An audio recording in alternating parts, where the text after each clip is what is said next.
Exode 1. Dieu fait sortir les Israélites d'Égypte. Les Israélites sont esclaves en Égypte.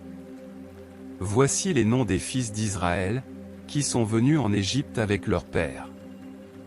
Ruben, Siméon, Lévi, Juda, Issachar, Zabulon, Benjamin, Dan, Nephtali, Gad et Aser. Chacun était accompagné de sa famille. En tout, les descendants de Jacob étaient alors au nombre de 70. Joseph, son autre fils, était déjà en Égypte. Joseph mourut ainsi que ses frères et toute cette génération. Mais les Israélites étaient féconds. Ils auront beaucoup d'enfants et deviendront extrêmement nombreux et vraiment puissants. Le pays en fut rempli. Un nouveau roi commence à régner sur l'Égypte et il ne connaissait pas Joseph. Il dit aux Égyptiens: « Voyez, les Israélites forment un peuple plus nombreux et plus fort que nous. Il faut trouver un moyen pour limiter leur nombre. En cas de guerre, ils se joindraient à nos ennemis pour nous combattre et quitter le pays. » Les Égyptiens désignent alors des chefs de corvée pour accabler le peuple d'Israël en lui imposant de rudes travaux. C'est ainsi que les Israélites durent construire les villes de Python et Ramsès pour y entreposer les réserves du Pharaon.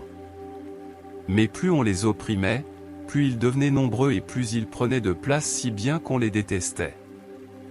Alors les Égyptiens les traitaient avec violence. Comme des esclaves, ils leur rendaient la vie insupportable par un travail pénible. Préparer l'argile, faire des briques, exécuter tous les travaux des champs, bref. Ils leur imposaient sans pitié toutes sortes de corvées.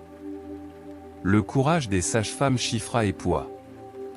Le roi d'Égypte dit aux sages-femmes des Hébreux, dont l'une s'appelait Chiffra et l'autre Poids: « Quand vous aiderez les femmes des Hébreux à accoucher, regardez bien l'enfant qui naît.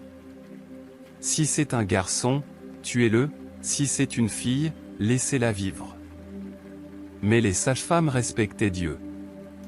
Elles n'obéiront pas au roi d'Égypte et laisseront vivre les garçons. Le roi les convoque et leur dit: « Pourquoi agissez-vous ainsi? Pourquoi laissez-vous vivre les garçons? » Les sages-femmes dirent au Pharaon: « Les femmes des Hébreux ne sont pas comme les Égyptiennes. Elles sont vigoureuses et mettent leurs enfants au monde avant l'arrivée de la sage-femme. » Dieu fit que les sages-femmes soient habiles. Ainsi les Israélites deviennent de plus en plus nombreux et vraiment puissants. Et parce que les sages-femmes avaient reconnu l'autorité de Dieu, il leur donne une descendance. Alors le Pharaon ordonne à tout son peuple: « Jetez dans le Nil tout garçon hébreu nouveau-né. Ne laissez en vie que les filles. » Exode 2. La naissance et l'enfance de Moïse. Un homme de la tribu de Lévi épouse une femme de la même tribu. La femme devient enceinte et mit au monde un garçon. Elle voit que l'enfant était beau et le cache durant 3 mois. Mais, la maman ne pouvant plus le tenir caché, elle prend une corbeille en tige de papyrus, la rend imperméable avec du goudron et de l'enduit, dépose l'enfant et elle place la corbeille parmi les roseaux au bord du Nil. La sœur de l'enfant se tient à quelque distance pour voir ce qui lui arriverait. Or que la fille du Pharaon descendait au Nil pour se baigner et ses servantes se promenaient le long du fleuve, elle aperçut la corbeille au milieu des roseaux et envoie sa servante la prendre. Puis elle l'ouvre et voit un petit garçon qui pleurait. Elle en eut pitié et crie: « C'est un enfant des Hébreux. » La sœur de l'enfant demande à la fille du Pharaon: « Veux-tu que j'aille chercher une nourrice chez les Hébreux pour qu'elle allaite l'enfant pour toi? » « Oui, » lui répondit la fille du Pharaon. La fillette va chercher la propre mère de l'enfant. La fille du Pharaon dit à la femme: « Emmène cet enfant et allaite-le pour moi. Je te payerai pour cela. » La mère prit l'enfant et l'allaita. Lorsque l'enfant fut assez grand, la mère l'amenait à la fille de Pharaon, celle-ci l'adopte et déclare: « Puisque je l'ai tiré de l'eau, je lui donne le nom de Moïse. » Moïse doit fuir au pays de Madian. Un jour Moïse, devenu adulte, il va voir ses frères, les Hébreux. Il fut témoin des travaux forcés qui leur étaient imposés. Il aperçut un Égyptien en train de frapper un de ses frères hébreux.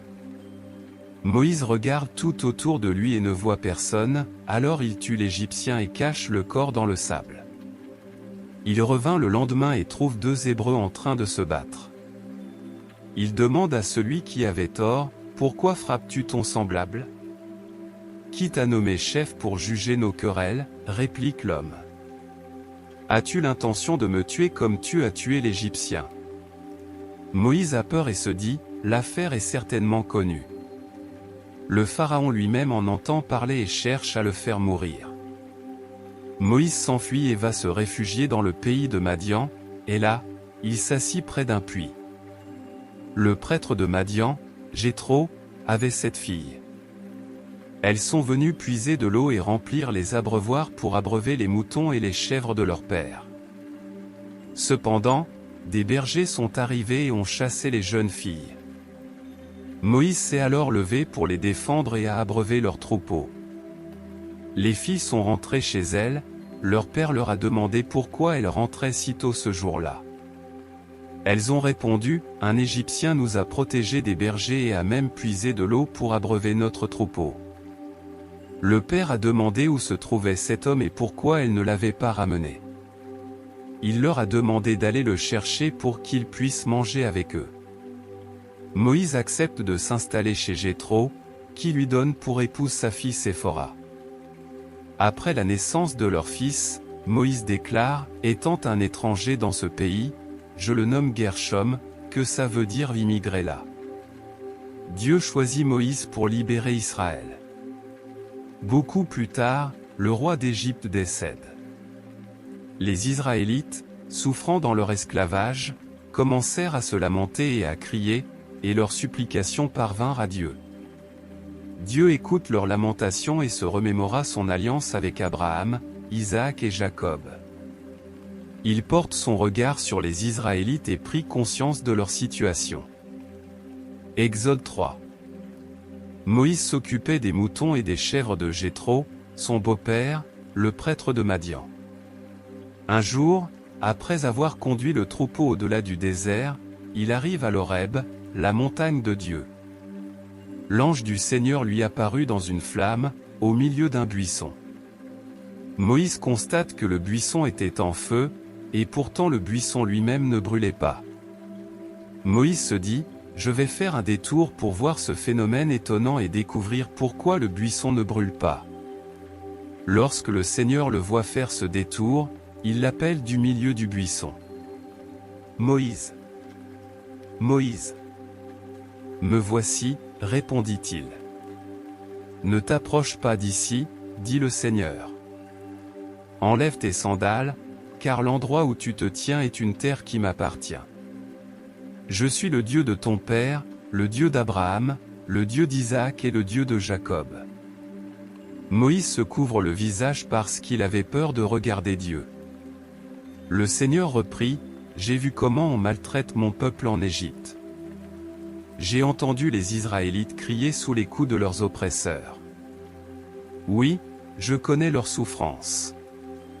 Je suis venu pour les délivrer du pouvoir des Égyptiens, et pour les conduire de ce pays l'Égypte, vers un pays beau et vaste. Vers un pays qui ruisselle de lait et de miel, où habitent les Cananéens, les Hittites, les Amorites, les Périzites, les Hivites et les Jébusites. Puisque les cris des Israélites sont montés jusqu'à moi et que j'ai aussi vu de quelle manière les Égyptiens les oppriment, je t'envoie maintenant vers le Pharaon. Va, et fais sortir d'Égypte Israël, mon peuple. Dieu révèle son nom à Moïse. Moïse répond à Dieu, qui suis-je pour aller trouver le Pharaon et faire sortir les Israélites d'Égypte? Je serai avec toi, reprit Dieu. Et pour te prouver que c'est bien moi qui t'envoie, je te donne ce signe. Quand tu auras fait sortir les Israélites d'Égypte, tous ensemble vous me rendrez un culte sur cette montagne-ci. Bien, dit Moïse. Je vais donc aller trouver les Israélites et leur dire, le Dieu de vos ancêtres m'envoie vers vous. Mais ils me demanderont ton nom. Que leur répondrai-je? Dieu déclare à Moïse, « Je serai qui je serai. Voici donc ce que tu diras aux Israélites, je serai m'a envoyé vers vous. Puis tu ajouteras, c'est le Seigneur qui m'a envoyé vers vous, le Dieu de vos ancêtres, le Dieu d'Abraham, le Dieu d'Isaac et le Dieu de Jacob. Tel est mon nom pour toujours, le nom par lequel les êtres humains de tous les temps pourront m'invoquer.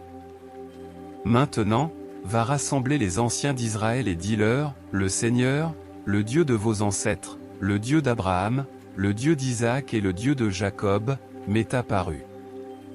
Il m'a dit qu'il s'est penché sur votre situation en Égypte et qu'il sait bien comment on vous y traite. Il a décidé de vous arracher à ce pays où l'on vous maltraite pour vous conduire dans le pays des Cananéens, des Hittites, des Amorites, des Périzites, des Hivites et des Jébusites, ce pays qui ruisselle de lait et de miel. Les Israélites t'écouteront. Tu iras avec leurs anciens trouver le roi d'Égypte et vous lui direz, « Le Seigneur, le Dieu des Hébreux, notre Dieu, s'est manifesté à nous. Permets-nous d'aller à 3 jours de marche dans le désert, pour lui offrir des sacrifices. Je sais bien que le roi ne vous laissera pas partir, à moins d'y être forcé par une main puissante. C'est pourquoi j'interviendrai avec puissance contre son pays par toutes sortes d'actions extraordinaires, après quoi il vous laissera partir. J'amènerai même les Égyptiens à considérer votre peuple avec faveur, de telle sorte que, lorsque vous partirez, vous n'aurez pas les mains vides. Chaque femme israélite demandera à toute Égyptienne habitant chez elle, ou dans le voisinage, des objets d'argent et d'or, ainsi que des vêtements. Vous en chargerez vos fils et vos filles, et vous dépouillerez ainsi les Égyptiens. Exode 4. Dieu révèle sa puissance à Moïse. Moïse répond au Seigneur, « Mais les Israélites ne voudront pas me croire ni écouter ma voix. Ils me diront, le Seigneur ne t'est pas apparu. » Le Seigneur lui demande, « Que tiens-tu à la main ? » Un bâton. Jette-le à terre. Il le jette à terre, et le bâton se transforme en serpent. Moïse s'en écarte vivement, mais le Seigneur lui dit, « Avance ta main et saisis-le par la queue. » Moïse avance la main et l'empoigne. Le serpent revient un bâton dans sa main. Le Seigneur dit, « Voilà de quoi convaincre les Israélites que je te suis apparu, moi, le Dieu de leurs ancêtres, le Dieu d'Abraham, le Dieu d'Isaac et le Dieu de Jacob. » Et maintenant, continua-t-il, mets ta main sur ta poitrine. Moïse mit sa main sur sa poitrine, quand il retire sa main, elle était blanche comme la neige, couverte de lèpre. Remets-la sur ta poitrine, dit le Seigneur. Il remit sa main sur sa poitrine, et quand il retire sa main, elle était redevenue comme avant. Le Seigneur lui déclare, si les Israélites ne te croient pas et n'écoutent pas malgré le premier prodige, ils croiront à cause du second. Et s'ils persistent à ne pas croire et à ne pas t'écouter, malgré ces 2 prodiges, tu prendras de l'eau du Nil et tu la verseras sur le sol, cette eau se transformera en sang sur le sol. Dieu désigne Aaron comme porte-parole de Moïse. Moïse dit au Seigneur, « Ce n'est pas possible, Seigneur, je n'ai pas la parole facile. Je ne l'ai jamais eue, et je ne l'ai pas davantage depuis que tu me parles. J'ai beaucoup trop de peine à m'exprimer. » Le Seigneur lui réplique, « Qui a donné une bouche à l'être humain? Qui peut le rendre muet ou sourd, voyant ou aveugle? N'est-ce pas moi, le Seigneur? Eh bien maintenant, va. Je serai avec toi quand tu parleras, je t'indiquerai ce que tu devras dire.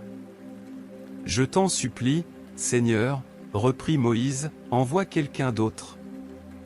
Le Seigneur se mit en colère contre Moïse et lui dit, tu as un frère, Aaron le Lévite. Je sais qu'il est éloquent, n'est-ce pas? D'ailleurs, il est déjà en route pour venir te trouver. Dès qu'il te verra, il sera plein de joie. Tu lui parleras, tu lui communiqueras ce qu'il devra dire. Moi-même je serai avec chacun de vous deux quand vous parlerez et je vous indiquerai ce que vous aurez à faire. C'est lui qui s'adressera au peuple à ta place, il sera ton porte-parole, et toi tu seras comme le Dieu qui l'inspire. De plus, tu tiendras à la main ce bâton, qui te servira à faire des prodiges. Moïse retourne auprès de son peuple. Moïse retourne vers Jéthro, son beau-père, et lui dit, « Il faut que je retourne vers mes frères les Hébreux en Égypte, pour voir s'ils sont encore en vie. » « Va en paix, répondit Jéthro. Le Seigneur dit alors à Moïse, « Dans le pays de Madian, retourne en Égypte, car tous ceux qui en voulaient à ta vie sont morts. » Moïse prend sa femme et ses fils, les installe sur des ânes et part pour l'Égypte. Il tenait en main le bâton que Dieu lui avait dit de prendre. Le Seigneur lui dit encore, « Je t'ai rendu capable de faire toutes sortes de prodiges. Quand tu seras de retour en Égypte, tu les réaliseras devant le Pharaon. Moi, je le pousserai à s'obstiner et à ne pas laisser partir les Israélites. Tu lui diras, voici ce que déclare le Seigneur, le peuple d'Israël est mon fils. Mon fils aîné. Je t'avais dit de le laisser partir pour qu'il puisse me rendre un culte, mais tu as refusé. C'est pourquoi je ferai mourir ton propre fils aîné. » Pendant le voyage, au campement pour la nuit, le Seigneur s'approche de Moïse et cherche à le faire mourir. Alors Séphora prend un caillou tranchant, coupe le prépuce de son fils et touche le sexe de Moïse, en lui disant, « Ainsi tu es pour moi un époux de sang. » Alors le Seigneur s'éloigne de Moïse. Séphora avait dit « époux de sang » à cause de la circoncision. Le Seigneur dit à Aaron, « Va dans le désert, à la rencontre de Moïse. » Aaron part, trouve son frère à la montagne de Dieu et l'embrasse. Moïse lui communique le message dont le Seigneur l'avait chargé et lui décrive tous les prodiges qu'il lui avait ordonné de faire. Ensuite ils iront ensemble réunir tous les anciens d'Israël. Aaron leur transmit le message que le Seigneur avait confié à Moïse, et il accomplit les prodiges devant les Israélites. Ceux-ci furent convaincus, ils comprennent que le Seigneur avait vu comment on les maltraitait et qu'il intervenait pour les sauver. Alors ils s'inclinent jusqu'à terre pour l'adorer. Exode 5. Moïse et Aaron vont chez le Pharaon. Après ces événements, Moïse et Aaron partent trouver le Pharaon et lui disent, « Voici ce que déclare le Seigneur, le Dieu d'Israël. Laisse partir mon peuple, pour qu'il aille célébrer une fête en mon honneur dans le désert. » Le Pharaon répond, « Qui est ce Seigneur pour que j'écoute sa voix et laisse partir les Israélites? Je ne le connais pas et je ne vous laisserai pas partir. » Moïse et Aaron reprend, « Le Dieu des Hébreux s'est manifesté à nous. Permets-nous d'aller à 3 jours de marche dans le désert pour offrir des sacrifices au Seigneur notre Dieu. Sinon il pourrait nous faire mourir par la peste ou par la guerre. » Le roi d'Égypte déclare, « Pourquoi poussez-vous les Israélites à négliger leur ouvrage? Retournez à vos corvées. Maintenant que ces gens sont nombreux, vous voudriez leur faire interrompre leurs travaux forcés? » Le Pharaon augmente le travail des Israélites. Ce même jour, le Pharaon donne l'ordre suivant aux Égyptiens, chefs de corvée, et aux contremaîtres israélites. Contrairement à ce que vous faisiez précédemment, ne fournissez plus de paille aux Israélites pour la fabrication des briques. Ils iront eux-mêmes en chercher. Mais vous exigerez qu'ils fabriquent autant de briques qu'auparavant, vous n'admettrez pas de réduction sur le nombre. Ce sont des paresseux. C'est pour cela qu'ils crient, « Laissez-nous aller offrir des sacrifices à notre Dieu. » Dès qu'ils seront surchargés de travail, ils seront trop occupés pour penser à ces histoires mensongères. Les chefs de corvée et les contremaîtres sortent du palais et vont dire aux Israélites, « Voici ce que déclare le Pharaon, on ne vous fournira plus de paille. Allez vous-même en chercher où vous pourrez en trouver. Et sachez qu'il n'y aura pas de réduction sur le nombre exigé de briques. » Les Israélites se dispersent dans toute l'Égypte pour ramasser la paille dont ils avaient besoin. Les chefs de corvée les harcelaient en disant, « Achevez votre ouvrage. Vous produirez chaque jour la quantité exigée, comme quand on vous fournissait la paille. » Ils frappaient même les contremaîtres israélites qu'ils avaient désignés, et leur disaient, « Pourquoi, ces derniers jours, n'avez-vous pas fourni le nombre exigé de briques comme auparavant ?» Les contremaîtres vont se plaindre au Pharaon. Pourquoi le Pharaon traite-t-il ainsi ses esclaves? Lui demandèrent-ils. On ne nous fournit plus de paille et on nous ordonne pourtant de faire des briques. On nous frappe même. Ton peuple a tort. Vous n'êtes que des paresseux, réplique le Pharaon. C'est pour cela que vous dites, allons offrir des sacrifices au Seigneur.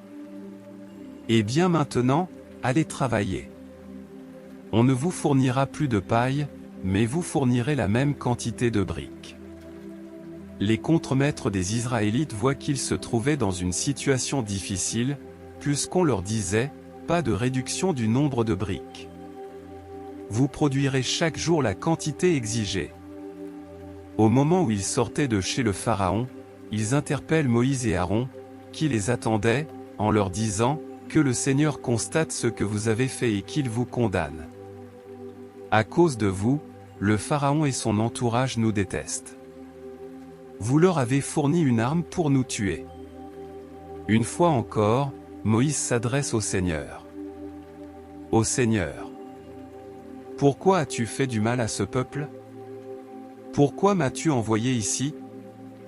Depuis que je suis allé parler au Pharaon de ta part, il maltraite les Israélites, et toi tu ne fais rien pour sauver ton peuple. Exode 6. Le Seigneur lui répond, c'est maintenant que tu vas voir ce que je ferai au Pharaon. Contraint par ma main puissante, il laissera partir les Israélites. Contraint par ma main puissante, il va même les chasser de son pays. Dieu promet à Moïse de délivrer Israël. Dieu parle encore à Moïse, « Je suis le Seigneur. Je me suis révélé autrefois à Abraham, à Isaac et à Jacob comme le Dieu souverain, mais ils ne savaient pas que je m'appelle aussi le Seigneur. J'ai aussi conclu une alliance avec eux. J'ai promis de leur donner le pays de Canaan dans lequel ils séjournaient comme immigrés. Maintenant j'ai entendu les Israélites gémir sous le poids de l'esclavage que les Égyptiens leur imposent, et je me suis souvenu de mon alliance avec eux. C'est pourquoi dis-leur ceci de ma part. Je suis le Seigneur. Je vous ferai sortir des travaux forcés et je vous délivrerai de l'esclavage auquel les Égyptiens vous ont soumis. Grâce à ma puissance irrésistible, je les punirai de manière exemplaire et je vous libérerai. Je ferai de vous mon peuple, et je serai votre Dieu. Vous saurez que c'est moi, le Seigneur votre Dieu, qui vous délivre des travaux forcés d'Égypte. Je vous conduirai ensuite dans le pays que j'ai solennellement promis à Abraham, à Isaac et à Jacob, et je vous le donnerai en possession. C'est moi, le Seigneur, qui vous l'affirme. Moïse rapporte ces paroles aux Israélites, mais ils ne l'écouteront pas, tant qu'ils étaient accablés par leur dur esclavage. Le Seigneur s'adresse de nouveau à Moïse, va parler au Pharaon, le roi d'Égypte, lui dit-il, pour qu'il laisse partir les Israélites de son pays. Moïse lui répond, même les Israélites ne m'ont pas écouté. Pourquoi le Pharaon m'écouterait-il, moi qui sais si mal m'exprimer? Le Seigneur ordonne à Moïse et à Aaron d'aller ensemble trouver les Israélites et le Pharaon, pour que les Israélites puissent quitter l'Égypte. Liste des ancêtres de Moïse et Aaron. Voici une liste des chefs de familles israélites.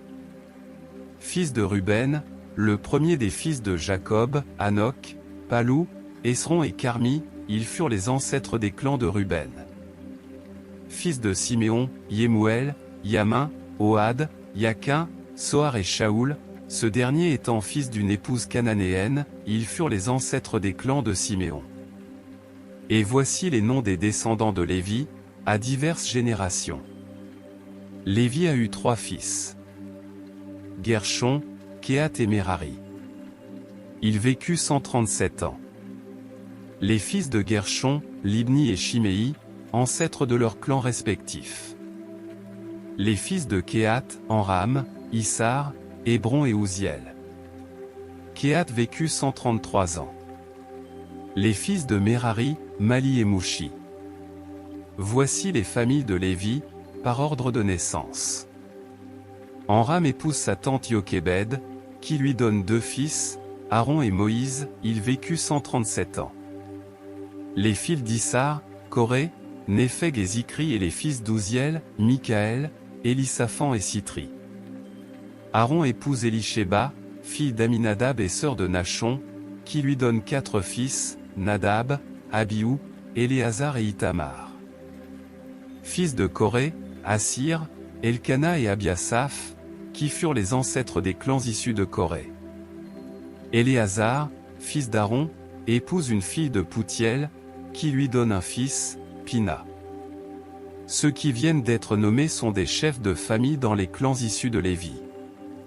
C'est à Aaron et à Moïse que le Seigneur dit: Faites sortir les Israélites d'Égypte en bon ordre. Moïse et Aaron s'adressèrent au Pharaon, roi d'Égypte, pour qu'il laisse sortir les Israélites de son pays. Dieu renouvelle sa promesse à Moïse. Le jour où le Seigneur adresse la parole à Moïse en Égypte, il lui dit: Je suis le Seigneur. Va rapporter au Pharaon, roi d'Égypte, tout ce que je te dis moi-même. Mais Moïse lui répond: Je sais si mal m'exprimer. Jamais le Pharaon ne m'écoutera. Exode 7. Alors le Seigneur lui déclare: Écoute, je t'investis d'une autorité divine vis-à-vis du Pharaon, et ton frère Aaron sera ton porte-parole.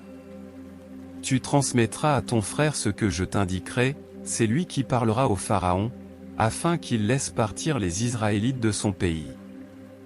Cependant, je rendrai le roi inflexible, malgré les nombreux signes impressionnants et prodiges que je réaliserai dans son pays, il ne vous écoutera pas.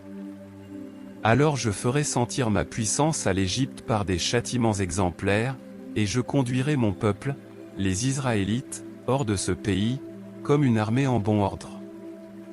Les Égyptiens sauront que je suis le Seigneur, lorsque j'étendrai mon bras contre eux pour faire sortir les Israélites de leur pays. Moïse et Aaron agissent exactement comme le Seigneur le leur avait ordonné. Moïse avait 80 ans et Aaron 83 ans lorsqu'ils allaient parler au Pharaon. Le Pharaon refuse d'écouter Moïse et Aaron. Le Seigneur dit à Moïse et à Aaron: Si le Pharaon vous demande de réaliser un prodige, toi, Moïse, tu diras à Aaron de prendre son bâton et de le jeter à terre devant le roi. Le bâton se transformera alors en serpent. Moïse et Aaron vont alors à la rencontre du Pharaon et agissent selon les ordres du Seigneur. Aaron jette son bâton à terre devant le Pharaon et son entourage, et le bâton se transforme en serpent. Le roi fait venir les sages et les sorciers d'Égypte, et grâce à leur pouvoir magique, ils réalisent la même chose. Chacun d'eux jette son bâton à terre, et les bâtons se changent en serpents.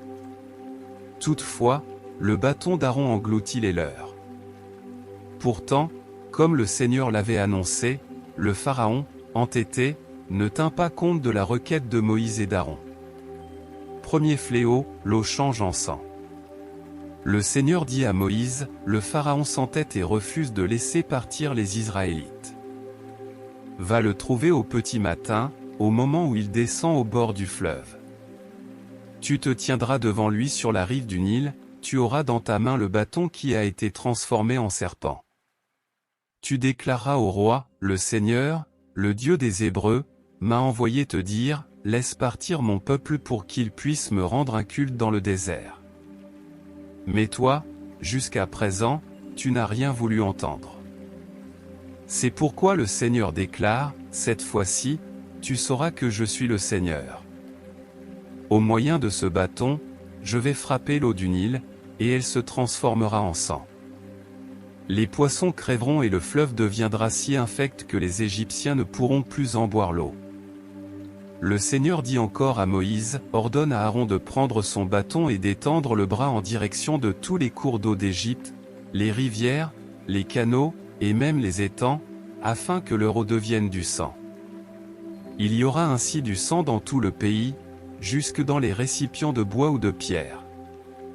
Moïse et Aaron firent ce que le Seigneur leur avait ordonné, en présence du Pharaon et de son entourage, Aaron lève son bâton et frappe l'eau du Nil, et toute cette eau fut transformée en sang. Les poissons crèvent et le fleuve devient si infect que les Égyptiens ne peuvent plus boire de l'eau. Partout dans le pays, il y avait du sang. Or, les magiciens égyptiens accomplissent le même prodige grâce à leur pouvoir. Alors, comme le Seigneur l'avait annoncé, le Pharaon, entêté, ne tint pas compte de la requête de Moïse et d'Aaron. Il leur tourne le dos et rentre chez lui sans se préoccuper davantage de cette affaire. Tous les Égyptiens se mettant à creuser des trous au bord du Nil pour trouver de l'eau potable, car l'eau du fleuve était imbuvable. 7 jours s'écroulent après que le Seigneur eut frappé le Nil de ce fléau. Deuxième fléau, les grenouilles. Ensuite le Seigneur dit à Moïse, « Va trouver le Pharaon et déclare-lui, le Seigneur t'ordonne ceci. Laisse partir mon peuple pour qu'il puisse me rendre un culte. Si tu refuses, je provoquerai une invasion de grenouilles dans tout ton territoire, elles pulluleront dans le Nil, elles le quitteront pour entrer dans ton palais, dans ta chambre à coucher, dans ton lit même, elles pénétreront chez les gens de ton entourage et chez tout ton peuple, elles envahiront les fours et les pétrins, elles iront jusqu'à grimper sur toi-même, sur les gens de ton entourage et sur tous les Égyptiens. » Exode 8. Le Seigneur dit encore à Moïse. Ordonne à Aaron de tendre le bras et de diriger son bâton vers les rivières, les canaux et les étangs, afin que les grenouilles envahissent l'Égypte. Aaron tend son bras en direction des cours d'eau d'Égypte. Des grenouilles sortent et recouvrent tout le pays. Mais les magiciens égyptiens accomplissent le même prodige grâce à leur pouvoir. Eux aussi font sortir des grenouilles partout dans le pays. Le Pharaon convoque Moïse et Aaron et leur dit, « Implorez le Seigneur pour qu'il nous débarrasse de ces grenouilles, moi et mon peuple. Je laisserai ensuite les Israélites aller lui offrir des sacrifices. » Moïse lui répond, « À toi l'honneur de fixer le moment où je dois prier Dieu pour toi, pour ton entourage et pour ton peuple. Je lui demanderai de vous débarrasser des grenouilles qui sont chez toi et dans tes palais. Il n'en restera dès lors que dans le Nil. Fais-le demain, demanda le roi. Bien, dit Moïse.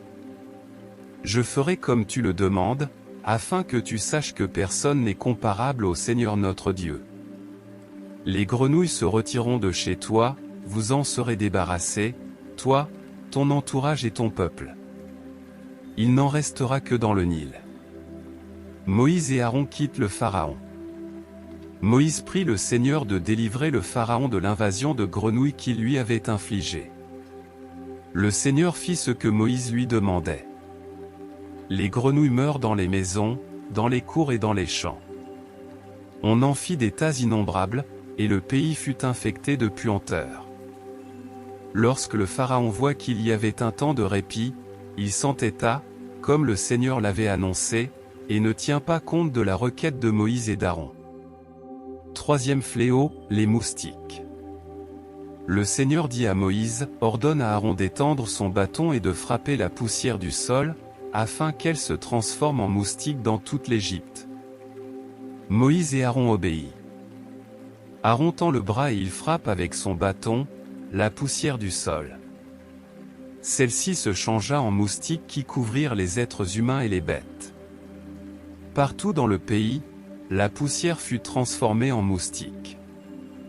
Les magiciens égyptiens font appel à leur pouvoir pour chasser les moustiques, mais il ne réussit pas, les moustiques continuent de s'attaquer aux êtres humains et aux bêtes. Alors les magiciens dirent au Pharaon, c'est la puissance de Dieu qui est à l'œuvre. Pourtant, comme le Seigneur l'avait annoncé, le Pharaon, entêté, ne tient pas compte de la requête de Moïse et d'Aaron. Quatrième fléau, les mouches piquantes. Le Seigneur dit à Moïse, « Demain, lève-toi de bon matin et va te présenter devant le Pharaon au moment où il descend au bord du fleuve. Tu lui diras, le Seigneur t'ordonne ceci. Laisse partir mon peuple, pour qu'il puisse me rendre un culte. Si tu ne le laisses pas partir, je provoquerai une invasion de mouches piquantes sur toi, sur ton entourage, sur ton peuple et dans tes palais. Elles rempliront les maisons d'Égypte et couvriront le sol du pays. Cependant, ce jour-là, je ferai une exception pour la région de Goshen où habite mon peuple. On n'y trouvera aucune de ces mouches piquantes. Ainsi tu sauras que moi, le Seigneur, je suis présent même dans ton pays. Je préserverai mon peuple du malheur qui frappera le tien. Ce prodige se réalisera demain. Le Seigneur agit comme il l'avait annoncé. Des mouches piquantes envahirent en masse le palais du Pharaon, les maisons des gens de son entourage et toute l'Égypte. Le pays en fut ravagé. Le Pharaon convoque Moïse et Aaron et leur dit, « Allez offrir des sacrifices à votre Dieu, mais faites-le dans le pays. » « Non, » répondit Moïse, « il ne convient pas que nous agissions ainsi, car les sacrifices que nous offrons au Seigneur notre Dieu inspirent de l'horreur aux Égyptiens. S'ils nous voyaient offrir de tels sacrifices, à coup sûr ils nous lanceraient des pierres. Nous devons aller à 3 jours de marche dans le désert, et là nous offrirons au Seigneur notre Dieu les sacrifices qu'il nous indiquera. » Bon, répliqua le Pharaon, je vous laisserai aller offrir vos sacrifices au Seigneur votre Dieu dans le désert. Mais n'allez pas trop loin, et priez pour moi. Moïse reprit, dès que je t'aurai quitté, j'implorerai le Seigneur. Demain il vous débarrassera de ces mouches, toi, ton entourage et ton peuple. Seulement il ne faudra pas que tu te moques de nous et que tu empêches de nouveau les Israélites d'aller lui offrir des sacrifices. Moïse quitte le Pharaon et implore au Seigneur. Le Seigneur fait ce que Moïse lui demande, il débarrasse le Pharaon, son entourage et son peuple de toutes les mouches, il n'en reste plus une seule. Mais une fois de plus, le Pharaon s'entête et refuse de laisser partir les Israélites. Exode 9. 5e fléau, la peste du bétail.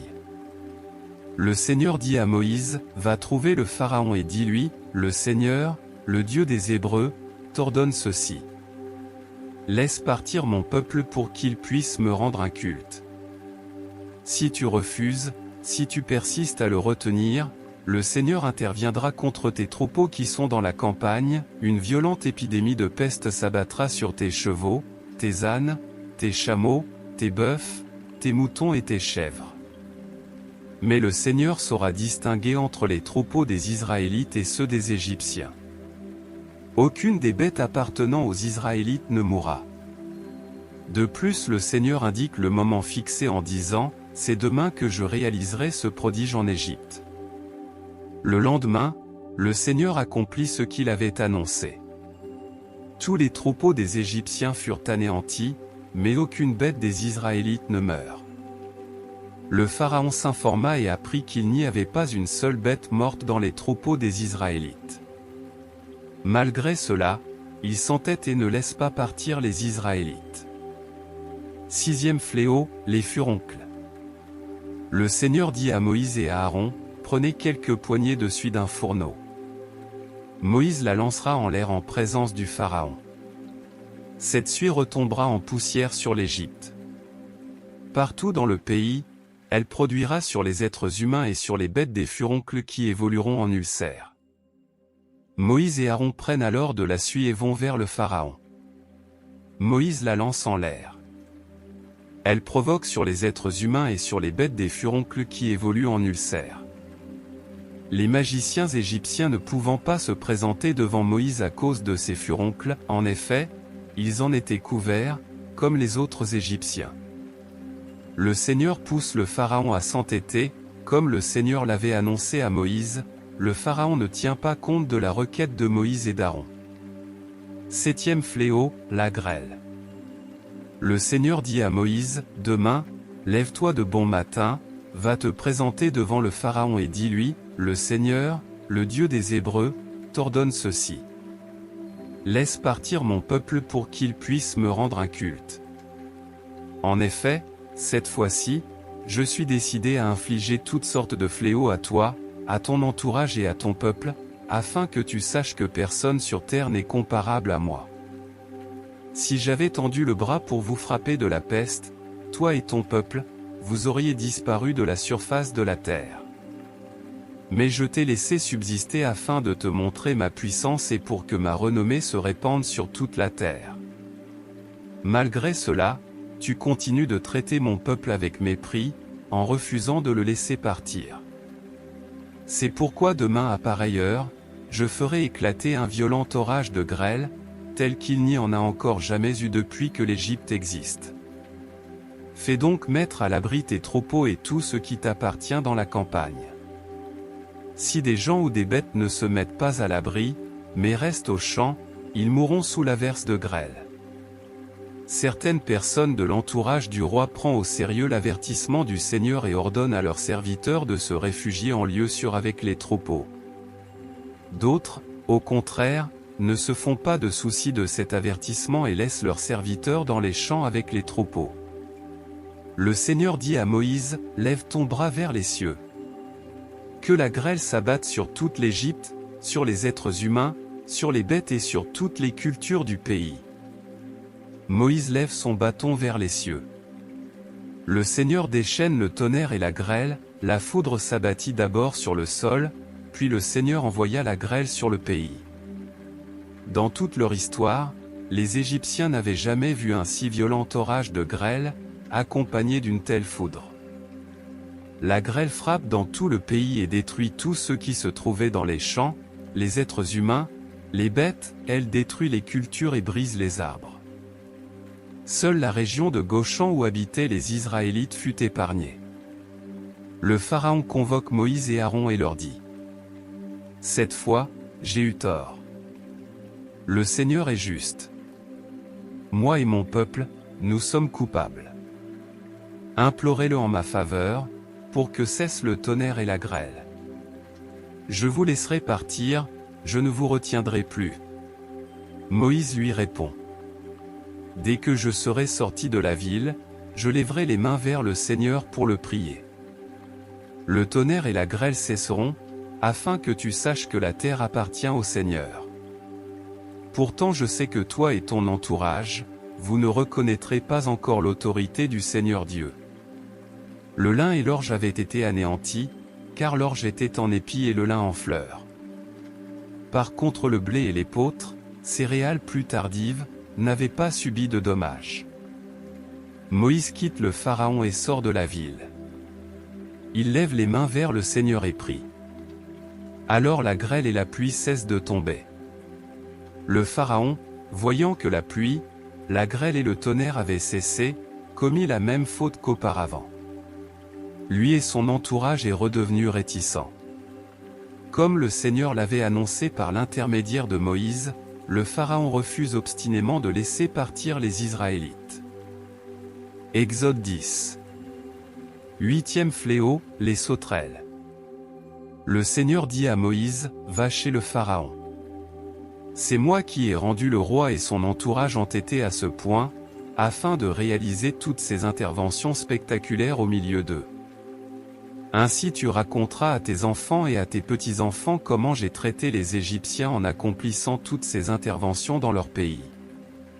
Vous saurez de cette manière que je suis le Seigneur. » Moïse et Aaron retournent retrouver le Pharaon. Sérieusement, il commence à m'agacer ce Pharaon. Désolé, juste un petit parenthèse. On retourne à les Écritures. Moïse et Aaron lui disent : « Le Seigneur, le Dieu des Hébreux, te demande. Vas-tu longtemps encore refuser de te soumettre à moi? Laisse partir mon peuple, afin qu'il puisse me rendre un culte. Si tu refuses, j'enverrai demain les sauterelles dans ton territoire, elles recouvriront complètement le sol, de sorte qu'on ne le verra plus. Elles dévoreront le peu de culture que la grêle n'a pas anéanti, elles ne laisseront rien sur les arbres qui poussent dans la campagne. Elles rempliront tes palais, les maisons des gens de ton entourage et celles de tous les Égyptiens. Ce sera un fléau tel qu'on n'en a jamais vu depuis le temps de vos ancêtres jusqu'à ce jour. » Moïse quitte le Pharaon et s'en va. L'entourage du roi lui dit : « Jusqu'à quand cet individu nous causera-t-il des malheurs? Laisse partir ces gens pour qu'ils aillent rendre un culte au Seigneur leur Dieu.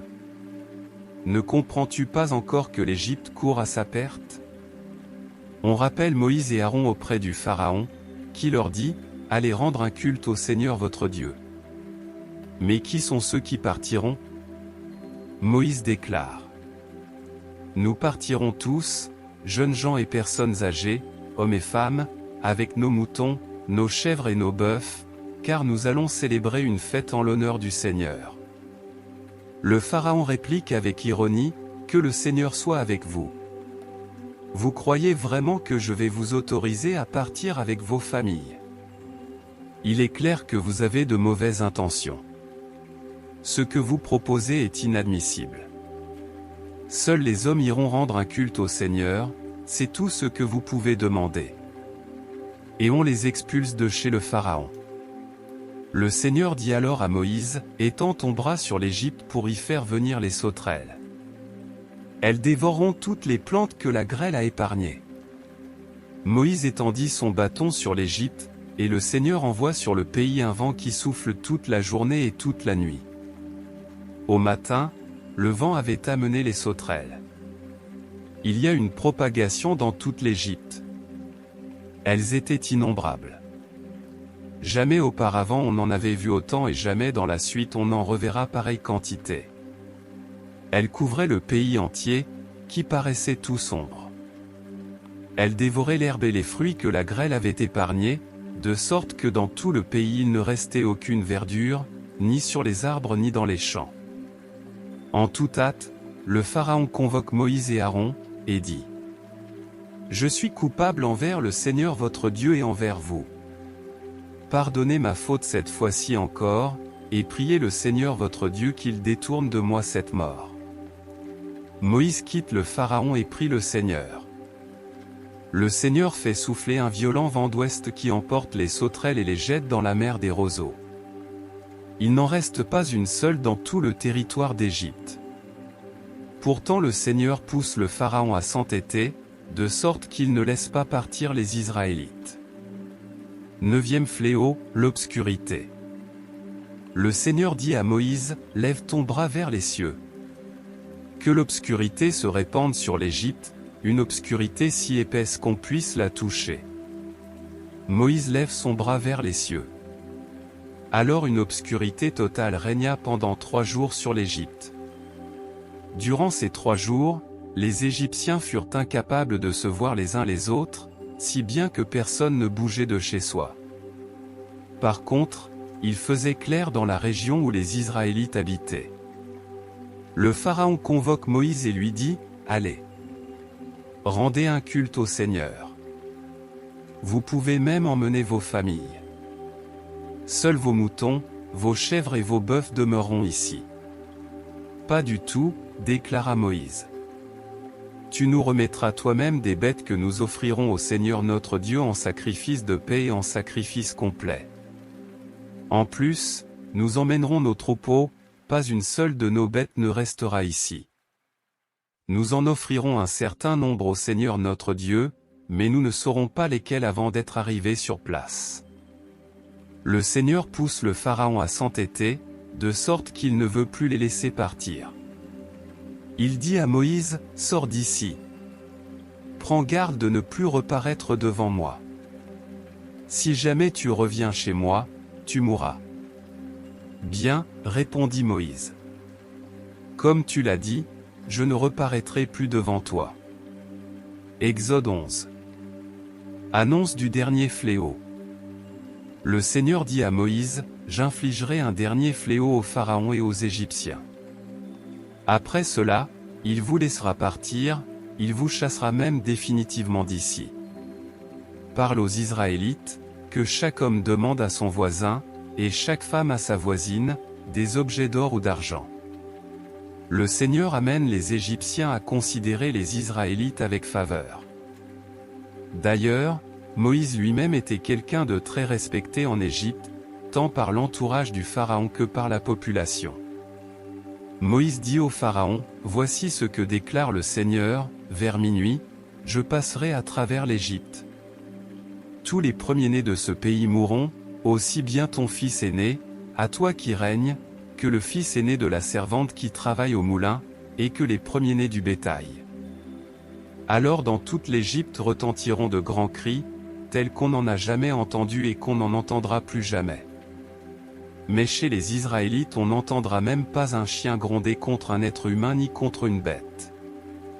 Ainsi vous saurez que moi, le Seigneur, je fais la différence entre les Égyptiens et les Israélites. Alors, continue Moïse. Tous les gens de ton entourage viendront se jeter à genoux devant moi et me diront, allez-vous-en toi et ton peuple. Seulement après je partirai. Et après avoir dit ça et très en colère, Moïse sort de chez le Pharaon. Le Seigneur lui dit encore, si le Pharaon ne veut pas vous écouter, c'est pour que je multiplie mes prodiges dans son pays. Or Moïse et Aaron avaient déjà accompli un grand nombre de prodiges sous les yeux du Pharaon, mais le Seigneur l'avait rendu si entêté qu'il n'avait pas laissé partir les Israélites de son pays. Exode 12. La fête de la Pâque. Le Seigneur dit à Moïse et Aaron, en Égypte, ce mois-ci marquera pour vous le début de l'année, ce sera le premier mois. Dites à toute la communauté d'Israël, le 10e jour de ce mois, procurez-vous un agneau ou un chevreau par famille ou par maison. Si une famille est trop petite pour consommer toute une bête, on s'entendra avec une famille voisine, selon le nombre de personnes qu'elle compte, puis on choisira la bête d'après ce que chacun peut manger. L'agneau ou le chevreau qu'on prendra sera un mâle d'1 an, sans défaut. On le gardera jusqu'au 14e jour du mois, le soir de ce jour, dans l'ensemble de la communauté d'Israël, on égorgera la bête choisie. On prendra de son sang pour en mettre sur les 2 montants et sur la poutre supérieure de la porte d'entrée, dans chaque maison où l'un de ces animaux sera mangé. On rôtira cette viande, puis pendant la nuit, on la mangera avec des pains sans levain et des herbes amères. On ne mangera pas de viande crue ou bouillie, seulement de la viande d'un animal rôti tout entier, avec la tête, les pattes et les abats. On n'en gardera rien pour le lendemain. S'il en reste quelque chose le matin, on le brûlera. Voici dans quelle tenue on mangera ce repas. Les vêtements serrés à la ceinture, les sandales aux pieds et le bâton à la main. On mangera rapidement. Telle sera la Pâque. Célébrez pour moi le Seigneur. Pendant cette nuit, je traverserai l'Égypte et je ferai mourir tous les premiers-nés du pays, ceux des êtres humains comme ceux des bêtes. J'exécuterai ainsi ma sentence contre les dieux de l'Égypte, moi qui suis le Seigneur. Mais sur les maisons où vous vous tiendrez, le sang sera pour vous un signe protecteur, je le verrai et je passerai sans m'arrêter chez vous. Ainsi vous échapperez au fléau destructeur, lorsque je punirai l'Égypte. De génération en génération vous vous souviendrez de cet événement par une fête solennelle, pour m'honorer moi le Seigneur, et vous observerez cette prescription en tout temps. La fête des pains sans levain. Pendant 7 jours, vous mangerez du pain sans levain. Dès le premier jour, il ne doit plus y avoir de levain dans vos maisons. Si du 1er au 7e jour, quelqu'un mange du pain qui a levé, il sera exclu du peuple d'Israël. Le 1er et le 7e jour, vous vous réunirez en assemblée solennelle pour le Seigneur, vous ne ferez alors aucun travail, vous préparerez seulement le repas de chacun de vous. Vous célébrerez cette fête des pains sans levure. Car c'est le rappel du jour précis où j'ai fait sortir votre peuple d'Égypte. Vous célébrerez cet événement de génération en génération. Vous observerez cette prescription en tout temps. Dès le 14e jour du premier mois au soir, et jusqu'au soir du 21e jour, vous mangerez des pains sans levure. Pendant 7 jours, il ne se trouvera pas de levure dans vos maisons. Si quelqu'un, un immigré ou un membre du peuple, mange un aliment contenant de la levure, il sera exclu de la communauté d'Israël. Vous ne mangerez rien qui contienne de la levure. Où que vous habitiez, vous mangerez du pain sans levure. La préparation du repas de la Pâque. Moïse convoque tous les anciens d'Israël et leur dit, « Allez-vous procurer des agneaux ou des chevreaux pour vos familles et égorgez-les pour la fête de la Pâque. Prenez un bouquet de branches d'hysope, trempez-le dans le récipient contenant le sang de la victime, et mettez-en sur les 2 montants et sur la poutre supérieure de la porte d'entrée. Dès lors, et jusqu'au matin, que personne ne sorte de sa maison. Le Seigneur va passer pour punir les Égyptiens, mais lorsqu'il verra le sang sur les montants et sur la poutre, il passera sans permettre au fléau destructeur de pénétrer dans vos maisons. Vous, et vos descendants, vous observerez toujours ces prescriptions. Quand vous serez entrés dans le pays que le Seigneur a promis de vous donner, vous accomplirez cette cérémonie. Si vos enfants vous demandent ce qu'elle signifie, vous leur répondrez, il s'agit du sacrifice à l'occasion de la Pâque pour le Seigneur, lui qui a passé au-dessus des maisons des Israélites en Égypte, lorsqu'il punit les Égyptiens, mais qu'il épargna nos familles. Alors les Israélites s'inclinent jusqu'à terre pour adorer le Seigneur.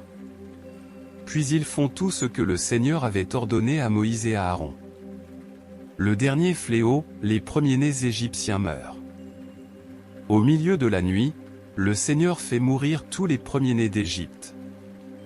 Aussi bien le fils aîné du Pharaon, l'héritier du trône, ainsi que le fils aîné de celui qui était en prison, et le premier-né du bétail.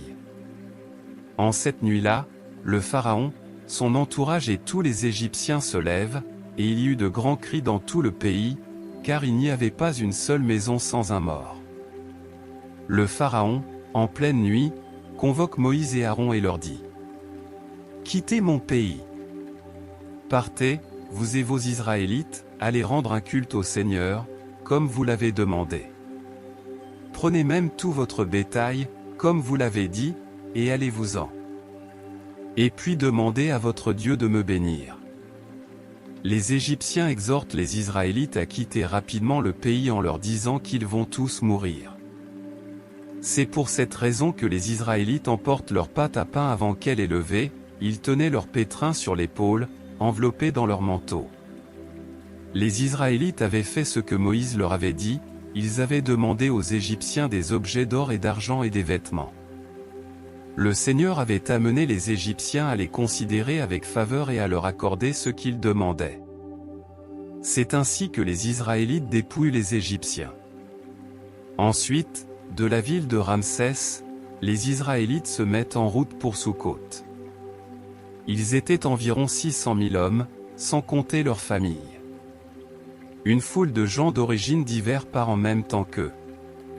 Les moutons, chèvres et bœufs formaient des troupeaux considérables. Pour cuire la pâte à pain qu'ils avaient emportée d'Égypte, ils confectionnent des galettes plates. En effet, ils avaient été expulsés d'Égypte sans attendre que la pâte lève, et sans prendre de provisions de voyage. Le peuple d'Israël avait séjourné 430 ans en Égypte. Au bout de ces 430 ans, en ce jour mémorable, le peuple du Seigneur sort d'Égypte en bon ordre. De même que le Seigneur veille cette nuit-là pour faire sortir son peuple d'Égypte, de même de génération en génération, les Israélites veillent aussi cette nuit-là, car elle est pour le Seigneur. Pour célébrer la Pâque. Le Seigneur dit encore à Moïse et à Aaron, voici les instructions pour la fête de la Pâque. Aucun étranger ne participera au repas. Un esclave qu'on a acheté ne pourra participer au repas qu'après avoir été circoncis. Un résident étranger ou un ouvrier salarié ne participeront pas au repas. On mangera la viande à l'intérieur de la maison, tu ne l'emporteras pas à l'extérieur. On ne brisera pas les os de l'animal. Tous les membres de la communauté d'Israël célébreront cette fête. Si un immigré installé chez vous désire célébrer la Pâque en l'honneur du Seigneur, la condition sera que tous les hommes et les garçons de sa famille soient circoncis. Ensuite il participera à la célébration, comme un membre du peuple. Aucun individu incirconcis ne participera au repas. Les mêmes instructions s'appliqueront aux membres du peuple et aux immigrés installés dans votre pays. Tous les Israélites firent ce que le Seigneur avait ordonné à Moïse et à Aaron. En ce jour précis, le Seigneur fit sortir les Israélites d'Égypte en bon ordre. Exode 13. Autres instructions relatives à la Pâque.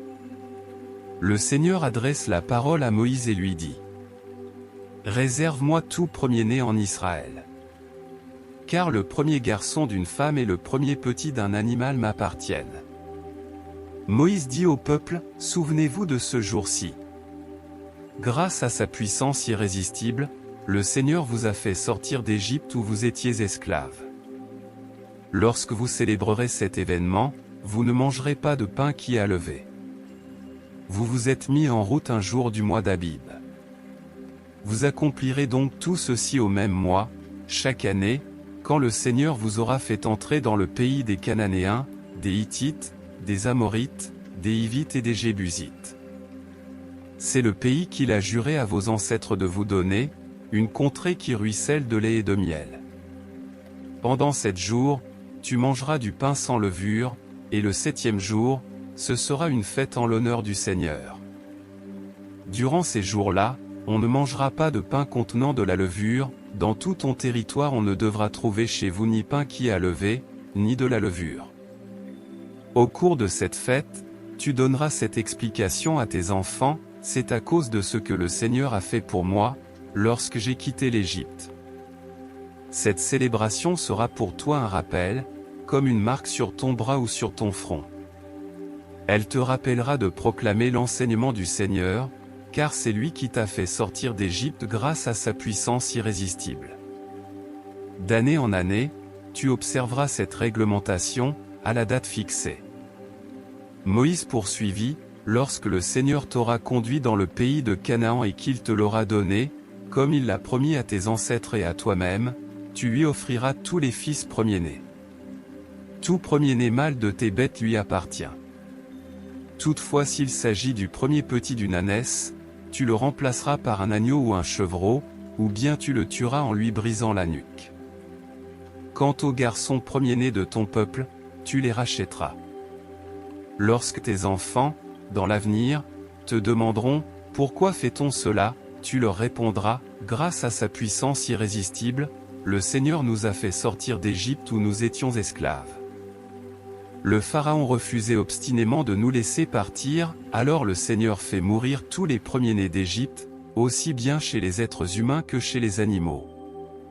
Voilà pourquoi j'offre en sacrifice au Seigneur tout premier-né mâle d'une bête, mais je rachète tout garçon premier-né. Ces sacrifices seront pour toi un rappel, comme une marque sur ton bras ou sur ton front. Ils vous rappelleront que le Seigneur nous a fait sortir d'Égypte grâce à sa puissance irrésistible. Dieu conduit la marche de son peuple. Lorsque le Pharaon laisse partir les Israélites, Dieu ne leur fait pas prendre le chemin du pays des Philistins, bien que ce soit le plus direct. Il craignait en effet que le peuple, effrayé par les combats à livrer, ne change d'avis et revienne en Égypte. Il leur fait faire un détour à travers le désert, vers la mer des roseaux. Les Israélites quittent l'Égypte bien équipés. Moïse emportait les ossements de Joseph, car celui-ci avait dit à ses frères: Dieu vous viendra certainement en aide. Jurez-moi d'emporter alors mes ossements avec vous. Les Israélites quittent Soukot et installent leur camp à Étam, en bordure du désert. Le Seigneur les précédait, de jour dans une colonne de nuée pour les guider le long du chemin, et de nuit dans une colonne de feu pour les éclairer. Les Israélites pouvaient ainsi marcher jour et nuit. La colonne de nuée, pendant le jour, et la colonne de feu, pendant la nuit, ne cessaient jamais de les précéder. Exode 14. Le Pharaon poursuit les Israélites.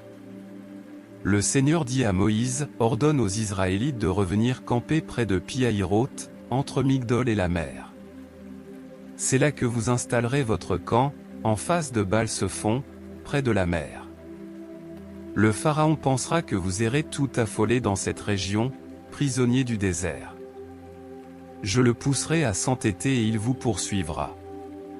Alors je manifesterai ma gloire en l'écrasant, lui et toutes ses troupes. Ainsi les Égyptiens sauront que je suis le Seigneur. Les Israélites agissent sur ces instructions. Lorsqu'on annonce au Pharaon et à son entourage que les Israélites avaient quitté le pays, ils changent d'idée à leur sujet et se disent: Que avons-nous fait là? Pourquoi avons-nous laissé les Israélites s'en aller, au lieu de les garder comme esclaves? Le pharaon fit atteler son char et part avec son armée, il avait avec lui tous les chars d'Égypte, dont les 600 meilleurs, chacun avec son équipage complet. Le Seigneur pousse le pharaon, roi d'Égypte, à poursuivre avec obstination les Israélites, au moment où ceux-ci quittaient le pays comme s'ils étaient déjà libres. L'armée égyptienne, avec tous ses chevaux, ses chars et ses cavaliers, poursuivent donc les Israélites et les rattrapent près de Pi-Hahiroth, en face de Baal-Zephon, là où ils campaient près de la mer. Les Israélites voyaient que les Égyptiens s'étaient mis en route pour les poursuivre et que le pharaon arrivait. Ils ont très peur, ils se mettant à appeler le Seigneur à grands cris et en disant à Moïse, « N'y avait-il pas assez de tombeaux en Égypte? Pourquoi nous as-tu emmenés mourir dans le désert? Pourquoi nous as-tu fait quitter l'Égypte? N'est-ce pas ce que nous te disions, quand nous étions encore là-bas, laisse-nous tranquilles, nous voulons servir les Égyptiens. Cela vaut mieux pour nous que de mourir dans le désert. N'ayez pas peur, répond Moïse. Tenez bon et vous verrez comment le Seigneur interviendra aujourd'hui pour vous sauver. En effet, ces Égyptiens que vous voyez aujourd'hui, vous ne les reverrez plus jamais. Le Seigneur combattra à votre place. Vous n'aurez pas à intervenir. Dieu ouvre un passage à travers la mer. Le Seigneur dit à Moïse, « Pourquoi m'appelles-tu à l'aide? Dis aux Israélites de se mettre en route. Prends ton bâton en main et élève-le au-dessus de la mer, ouvre ainsi un passage dans la mer afin que les Israélites la traversent à pied sec. Quant à moi, je pousse les Égyptiens à s'entêter et à y pénétrer derrière vous. Je manifesterai alors ma gloire en écrasant le Pharaon avec toutes ses troupes, ses chars et ses cavaliers. Les Égyptiens sauront que je suis le Seigneur, lorsque j'aurai manifesté ma gloire de cette manière. » L'ange de Dieu, qui auparavant précédait les Israélites, va se placer derrière leur camp. De même, la colonne de nuit qui était devant eux, passe derrière eux. Elle se place entre le camp des Égyptiens et celui des Israélites. Cette nuée était obscure d'un côté, tandis que de l'autre elle éclairait la nuit. Ainsi les adversaires ne s'approcheront pas les uns des autres de toute la nuit. Moïse étendit le bras au-dessus de la mer. Le Seigneur fit alors souffler un fort vent durant toute la nuit pour refouler la mer et la mettre à sec. Les eaux se séparent et les Israélites traversent la mer à pied sec. De chaque côté d'eux, l'eau formait comme une muraille. Les Égyptiens les poursuivent, tous les chevaux du Pharaon, avec chars et cavaliers, pénétraient derrière eux dans la mer. Vers la fin de la nuit, le Seigneur, du milieu de la colonne de feu et de nuée, regarde l'armée égyptienne et la désorganise. Il bloque les roues des chars, qui avancent très difficilement.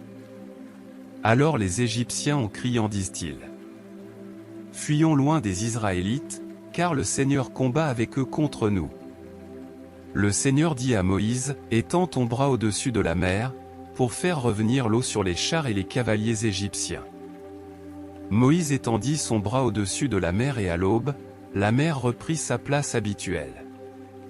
Les Égyptiens qui s'enfuyaient se trouvent soudain face à l'eau, et le Seigneur les y précipite. L'eau recouvre tous les chars et les cavaliers des troupes du Pharaon qui avaient poursuivi les Israélites dans la mer. Personne n'échappe. Quant aux Israélites, ils avaient traversé la mer à pied sec, car l'eau formait une muraille de chaque côté d'eux. Ainsi, ce jour-là, le Seigneur délivra les Israélites du pouvoir des Égyptiens, et les Israélites purent voir les cadavres des Égyptiens sur le rivage de la mer. Les Israélites virent avec quelle puissance le Seigneur était intervenu contre l'Égypte. C'est pourquoi ils reconnurent son autorité, ils mirent leur confiance en lui et en son serviteur Moïse. Exode 15. Le cantique de Moïse, de Myriam et des Israélites. Moïse et les Israélites chantèrent en l'honneur du Seigneur le cantique que voici. Je veux chanter en l'honneur du Seigneur, il a remporté une victoire éclatante, il a jeté à la mer chevaux et cavaliers. Ma force et mon chant, c'est le Seigneur, il est venu à mon secours. Il est mon Dieu, je le louerai, il est le Dieu de mon Père, je proclamerai sa grandeur. Le Seigneur est le héros des combats, le Seigneur, c'est son nom. Il a jeté à la mer les chars et les troupes du Pharaon, les meilleurs officiers égyptiens se sont noyés dans la mer des roseaux. Les flots les ont recouverts et ils ont coulé au fond comme des pierres. Seigneur, quelle force dans ta main droite! C'est elle qui met tes ennemis en pièces. Que ta grandeur est impressionnante. Elle renverse tes adversaires. Si tu déchaînes le feu de ta colère, ils sont brûlés comme un tas de paille. Sous la violence de ton souffle les masses d'eau se sont amoncelées, les vagues se sont dressées comme un mur. Les flots se sont figés au fond de la mer. L'ennemi avait dit, je les poursuivrai, je les rattraperai. Je prendrai ma part de butin, plus que j'en désire. Je tirerai mon épée, je mettrai la main sur eux. Mais toi, Seigneur, tu as soufflé, les flots les ont recouverts. Comme un bloc de plomb, ils ont coulé à pic au fond de la mer déchaînée. Seigneur, qui parmi les dieux est comparable à toi? Qui est comme toi, éclatant de sainteté, redoutable, digne de louange, capable d'accomplir des prodiges? Un seul geste de ta main droite, et la terre a englouti nos poursuivants. Dans ta bonté, tu as conduit ce peuple que tu as délivré. Avec puissance, tu le conduis vers la demeure de ta sainteté. Les peuples voisins tremblent à cette nouvelle, les Philistins sont saisis d'angoisse, les chefs d'Édom sont plongés dans la crainte, les princes de Moab sont remplis d'effroi, les Cananéens perdent tout courage. Une terreur panique s'abat sur eux. Devant la puissance de ton intervention, ils demeurent paralysés, Seigneur, jusqu'à ce que ton peuple ait passé, ce peuple que tu as acquis. Maintenant Seigneur tu le conduis sur ta montagne pour l'installer. C'est le lieu que tu as préparé pour y habiter et y fonder toi-même ton sanctuaire. Seigneur, tu régneras pour toujours. Lorsque les chevaux, les chars et les cavaliers du Pharaon avaient pénétré dans la mer, le Seigneur avait ramené les flots sur eux. Mais les Israélites, eux, avaient traversé la mer à pied sec. La prophétesse Myriam, sœur d'Aaron, prit son tambourin.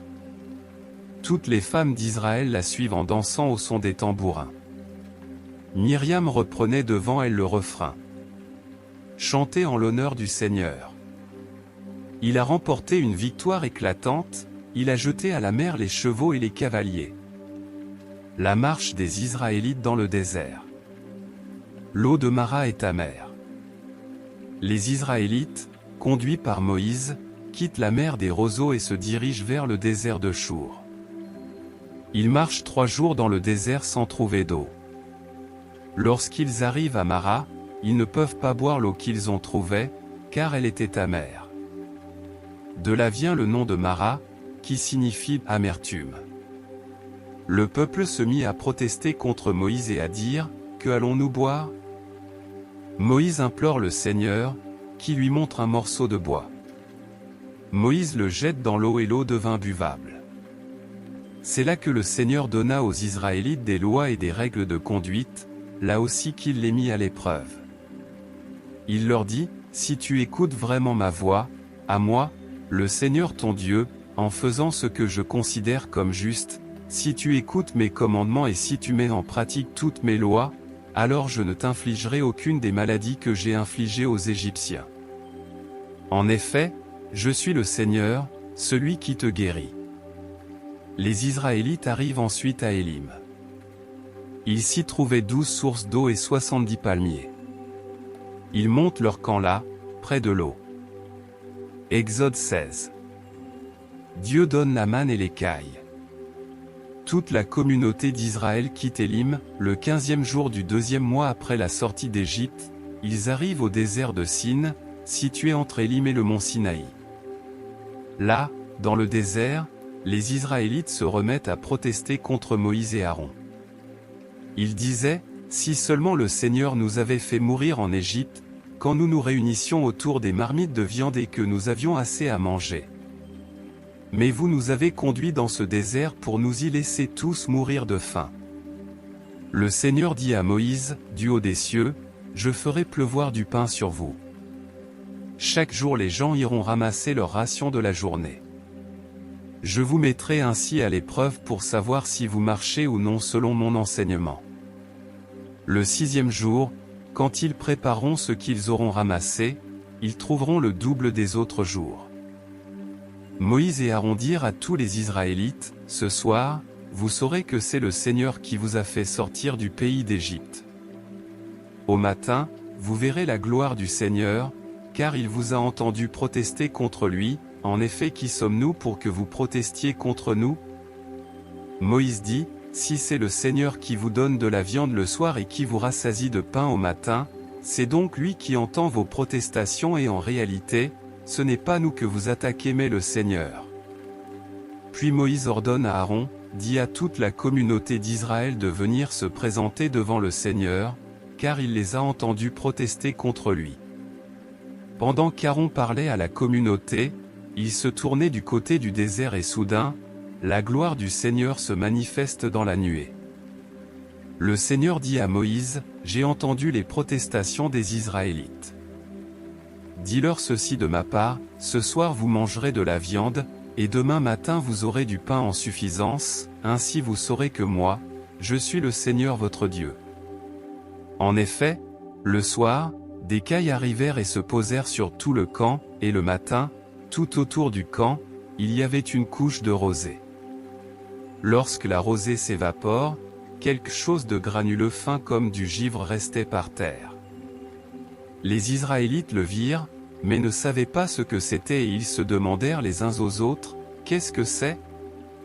Moïse leur répond, c'est le pain que le Seigneur vous donne à manger.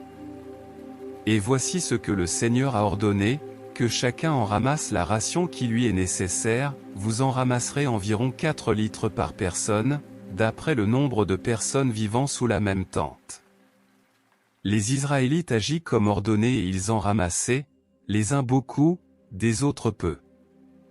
Mais lorsqu'ils en mesurent la quantité, ceux qui en avaient beaucoup n'en avaient pas trop, et ceux qui en avaient peu n'en manquaient pas. Chacun en avait la ration nécessaire. Concernant la manne, Moïse leur dit encore, que personne n'en mette de côté pour demain matin. Mais certains n'écoutent pas et en conservaient jusqu'au matin. La vermine s'y mit et rend le tout infect. Moïse se mit en colère contre eux. Dès lors, chaque matin, ils en ramassaient leur ration quotidienne. Quand le soleil devenait chaud, le reste fondait. Le 6e jour, ils en ramassaient une double ration, environ 8 litres par personne.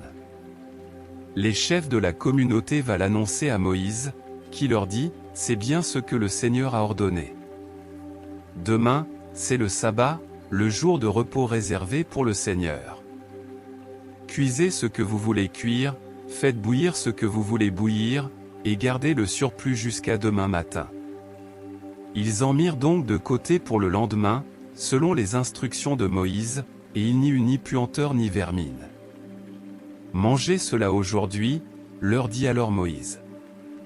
Car aujourd'hui, c'est le sabbat en l'honneur du Seigneur, vous ne trouveriez rien dehors. En effet, pendant 6 jours, vous ramasserez de cette nourriture, mais le 7e jour, le jour du sabbat, il n'y en aura pas. Pourtant, le 7e jour, certains Israélites sortent du camp pour aller en ramasser, mais sans rien trouver. Le Seigneur dit à Moïse, « Allez-vous encore longtemps refuser d'obéir à mes commandements et à mes enseignements? Sachez-le bien, je vous ai donné le sabbat pour vous reposer, et voilà pourquoi je vous donne, le 6e jour, une ration de nourriture pour 2 jours. Le 7e jour, que chacun reste chez soi, que personne n'en sorte. » Ainsi le peuple d'Israël se repose le 7e jour. Les Israélites donnèrent à cette nourriture le nom de manne. Elle ressemblait à des graines de coriandre, elle était blanche et avait un goût de gâteau au miel. Moïse dit, voici ce qu'ordonne le Seigneur, remplissez de manne un récipient, afin d'en conserver pour vos descendants. Ainsi ils verront de quel pain je vous nourrissais dans le désert, quand je vous ai fait sortir d'Égypte. Puis Moïse dit à Aaron, prends donc une jarre à provisions et mets une ration de manne. Puis dépose la jarre devant le Seigneur, afin de conserver un peu de manne pour vos descendants. Comme le Seigneur l'avait ordonné à Moïse, Aaron dépose la jarre devant le document de l'Alliance, pour qu'on la conserve. Les Israélites mangent de la manne pendant 40 ans, jusqu'à leur arrivée dans un pays habité, c'est-à-dire jusqu'à ce qu'ils aient franchi la frontière du pays de Canaan. La ration de manne, 4 litres environ, représentait le 10e de l'unité de mesure habituelle. Exode 17. L'eau du rocher. Sur l'ordre du Seigneur, toute la communauté d'Israël quitte le désert de Sin et se rend par étapes à Rephidim, où ils installent leur camp. Ils ne trouvent pas d'eau à boire, de sorte qu'ils cherchent davantage Moïse et leur dit, « Donne-nous de l'eau à boire. » Moïse leur demande, « Pourquoi me cherchez-vous davantage? Pourquoi mettez-vous ainsi le Seigneur à l'épreuve? » Assoiffés, les gens se mettent à protester contre Moïse en disant, « Pourquoi nous as-tu fait quitter l'Égypte? Est-ce pour nous faire mourir de soif ici, avec nos enfants et nos troupeaux? » Moïse implora le secours du Seigneur. « Que dois-je faire pour ce peuple ?» demanda-t-il. « Encore un peu et ils me lanceront des pierres. » Le Seigneur lui répondit, « Passe devant le peuple, accompagné de quelques-uns des anciens d'Israël. Tu t'avanceras en tenant à la main le bâton avec lequel tu as frappé le Nil. Moi, je me tiendrai là, devant toi, sur un rocher du mont Horeb, tu frapperas ce rocher, il en sortira de l'eau et les gens pourront boire. » Moïse obéit à cet ordre, sous le regard des anciens. On a appelé cet endroit Massa et Mériba, ce qui signifie des épreuves et querelles, parce que les Israélites avaient cherché querelle à Moïse et avaient mis le Seigneur à l'épreuve, en demandant, « Le Seigneur est-il parmi nous, oui ou non ?» Les Amalécites attaquent les Israélites. Les Amalécites vinrent attaquer les Israélites à Rephidim. Moïse dit à Josué, « Choisis des hommes capables de nous défendre et combat les Amalécites. Demain je me tiendrai au sommet de la colline, avec le bâton de Dieu à la main. » Josué part combattre les Amalécites, comme Moïse le lui avait ordonné. Tandis que Moïse, Aaron et Hur se postaient au sommet de la colline. Tant que Moïse tenait un bras levé, les Israélites étaient les plus forts, mais quand il le laissait retomber, les Amalécites l'emportaient. Lorsque les 2 bras de Moïse furent lourds de fatigue, Aaron et Hur prend une pierre et la place près de Moïse. Moïse s'y assit. Aaron et Hur, chacun d'un côté, lui soutenaient les bras, qui restaient ainsi fermement levés jusqu'au coucher du soleil. Josué remporte une victoire complète sur l'armée amalécite. Le Seigneur dit à Moïse, « Mets tout cela par écrit, pour qu'on s'en souvienne. Et dis à Josué que j'exterminerai les Amalécites, de telle sorte que personne sur terre ne se souviendra d'eux. » Moïse construit un autel, auquel il donne un nom signifiant, « Le Seigneur est mon étendard. » Il déclare, « Puisque les Amalécites ont osé lever la main contre le trône du Seigneur, le Seigneur sera toujours en guerre contre eux. » Exode 18. Moïse et son beau-père Jéthro. Jéthro, prêtre de Madian et beau-père de Moïse, entendit parler de tout ce que le Seigneur Dieu avait fait pour Moïse et pour Israël, son peuple. Il apprit comment le Seigneur les avait fait sortir d'Égypte. Jéthro avait avec lui sa fille Séphora, femme de Moïse, que celui-ci lui avait renvoyée précédemment, ainsi que les 2 fils de Séphora. Moïse avait appelé l'aîné Gershom, ce qui signifie « immigré là ». Et il dit, « Je suis devenu un immigré dans un pays étranger. » Quant au cadet, il l'avait nommé Éliézer, ce qui signifie « Mon Dieu me secourt ».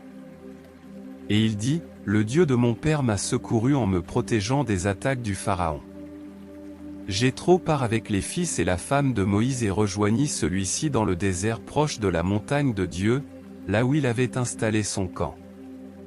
Jéthro se fit annoncer à Moïse en ces termes, « Je suis ton beau-père. Je viens te trouver, accompagné de ta femme et de ses 2 fils. » Moïse va à sa rencontre, s'incline profondément devant lui, puis l'embrasse. Après avoir échangé des nouvelles de leur santé, il entre dans la tente de Moïse. Moïse raconte à son beau-père comment le Seigneur avait traité le Pharaon et les Égyptiens à cause d'Israël, et comment il avait délivré le peuple des difficultés rencontrées en chemin. Jéthro se réjouit de tout le bien que le Seigneur avait fait aux Israélites en les libérant de la domination des Égyptiens, et il crie, « Béni soit le Seigneur, qui vous a délivré de la domination du Pharaon et des Égyptiens. Je reconnais maintenant que le Seigneur est plus grand que tous les autres dieux, il l'a montré lorsque les Égyptiens tyrannisaient les Israélites. » Jéthro offre à Dieu un sacrifice complet et des sacrifices de paix. Alors Aaron et tous les anciens d'Israël viennent en compagnie du beau-père de Moïse prendre part au repas, en présence de Dieu. Moïse nomme des chefs pour rendre la justice.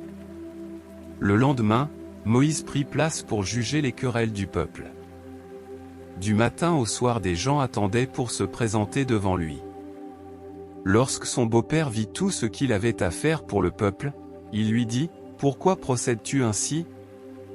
Pourquoi fais-tu ce travail tout seul, en obligeant les gens à attendre debout, du matin au soir, le moment de se présenter devant toi ? Ces gens viennent à moi pour consulter Dieu, » répondit Moïse. Lorsqu'ils ont une dispute à régler, ils viennent me trouver, je tranche le cas qui les oppose et je leur fais connaître les décrets et les enseignements de Dieu. Son beau-père reprit, « Ta façon de faire n'est pas la bonne. Tu vas t'épuiser complètement, toi et ceux qui viennent te consulter. Cette tâche est vraiment trop lourde pour toi, tu ne peux pas l'accomplir seul. Écoute donc ce que je te conseille, et que Dieu soit avec toi. Ton rôle consiste à représenter le peuple devant Dieu pour lui présenter les affaires difficiles, explique-leur les décrets et les enseignements de Dieu, indique-leur la conduite à tenir, comment agir. Pour le reste, choisis parmi le peuple des hommes de valeur, pleins de respect pour Dieu, aimant la vérité et incorruptibles, tu les désigneras comme responsables, à la tête de groupes de 1000, de 100, de 50 ou de 10 personnes. Ce sont eux qui siégeront chaque jour pour juger les querelles du peuple, ils te soumettront les affaires importantes, mais ils régleront eux-mêmes les causes mineures. De cette manière tu allégeras ta tâche, puisqu'ils en partageront la responsabilité avec toi. Si tu fais cela et si c'est bien ce que Dieu t'ordonne, tu ne t'épuiseras pas, et de leur côté tous ces gens rentreront chez eux en paix. Moïse suivit les conseils de son beau-père, il choisit parmi les Israélites des hommes de valeur et les désigne comme responsables du peuple, à la tête de groupes de 1000, de 100, de 50 ou de 10 personnes. Ils devaient siéger chaque jour pour juger les querelles du peuple, ils soumettaient à Moïse les affaires difficiles, mais réglaient eux-mêmes les causes mineures. Moïse prend congé de son beau-père, qui a retourné dans son pays. Exode 19. Dieu fait alliance avec Israël. Dieu propose une alliance à Israël. Les Israélites quittent Rephidim. Le premier jour du 3e mois après leur sortie d'Égypte, ils pénètrent dans le désert du Sinaï. Ils installent leur camp dans le désert, près du mont Sinaï. Moïse gravit la montagne pour rencontrer Dieu. Du sommet, le Seigneur appelait Moïse et lui dit, « Voici ce que tu déclareras aux descendants de Jacob, les Israélites. Vous avez vu comment j'ai traité les Égyptiens, vous avez vu comment je vous ai amenés ici près de moi. Je vous ai porté comme un aigle porte ses petits sur son dos.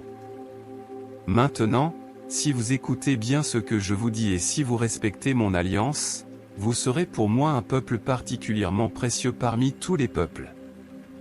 En effet, toute la terre m'appartient, et vous serez pour moi un royaume de prêtres, un peuple qui m'appartient. Voilà ce que tu diras aux Israélites. » Moïse revient au camp, convoque les anciens d'Israël et leur communique tout ce que le Seigneur lui avait ordonné.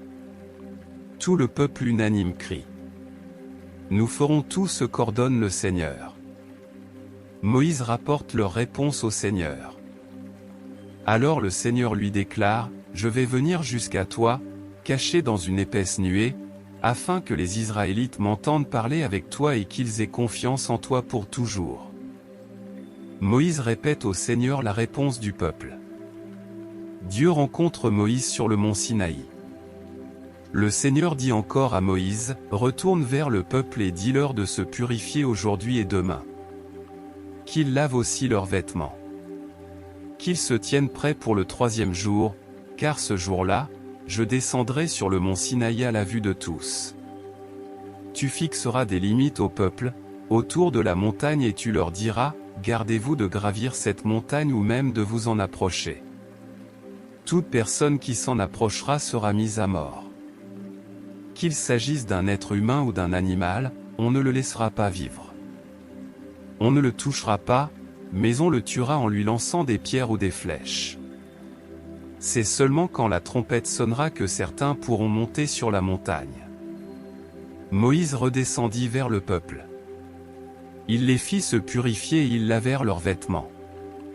Puis il leur dit: Tenez-vous prêts pour après-demain. Abstenez-vous de relations sexuelles avec vos femmes. Le 3e jour, dès l'aube, il y eut sur la montagne des coups de tonnerre, des éclairs et une épaisse nuée.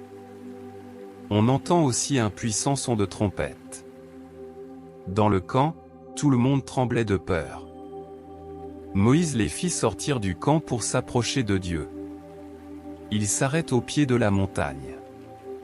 Le Sinaï était tout fumant, parce que le Seigneur y était descendu dans le feu, la nuée s'élevait comme celle d'une fournaise, et toute la montagne tremblait. Le son de la trompette devint de plus en plus puissant. Quand Moïse parlait, Dieu lui répondait dans le tonnerre.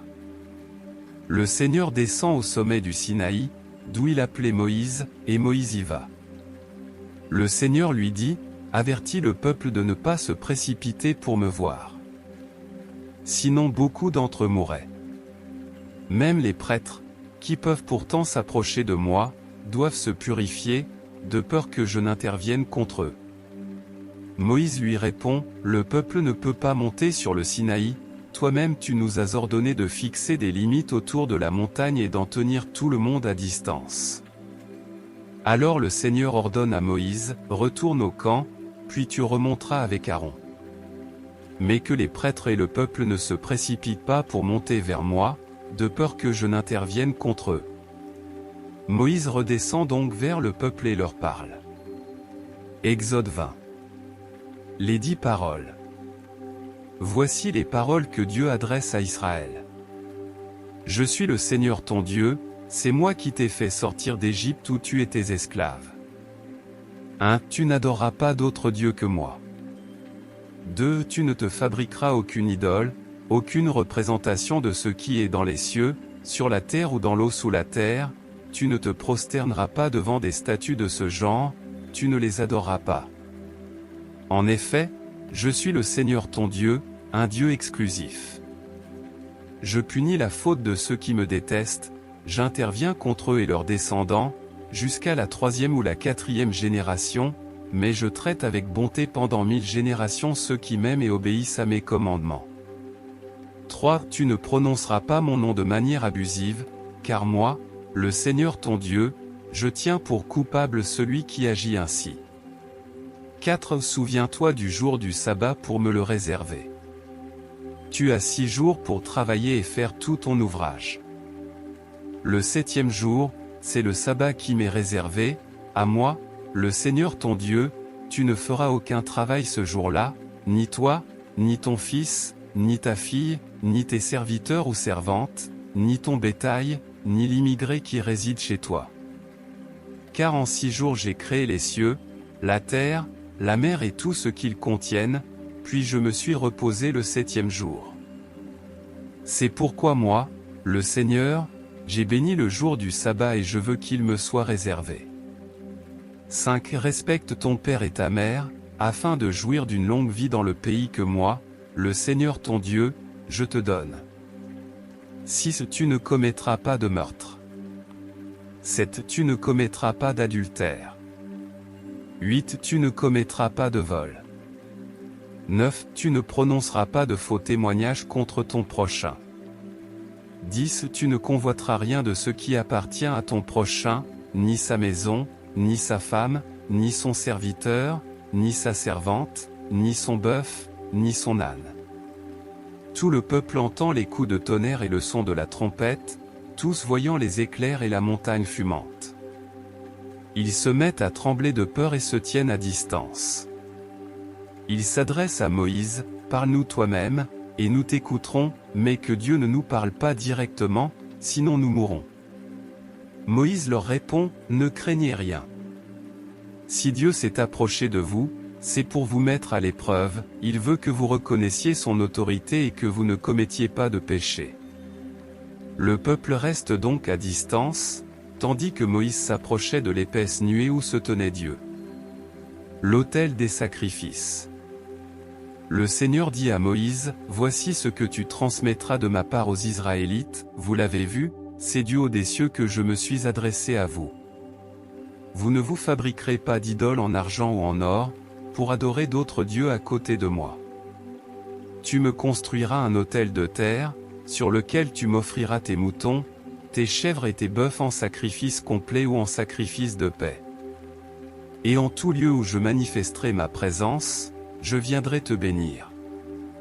Si tu me construis un autel de pierre, ne le fais pas en pierre de taille, car en taillant les pierres au ciseau, tu les rendrais impropres à un usage pour Dieu. Tu ne me construiras pas un autel auquel on accède par des marches, afin que l'on n'aperçoive pas d'en bas la nudité de celui qui y monterait.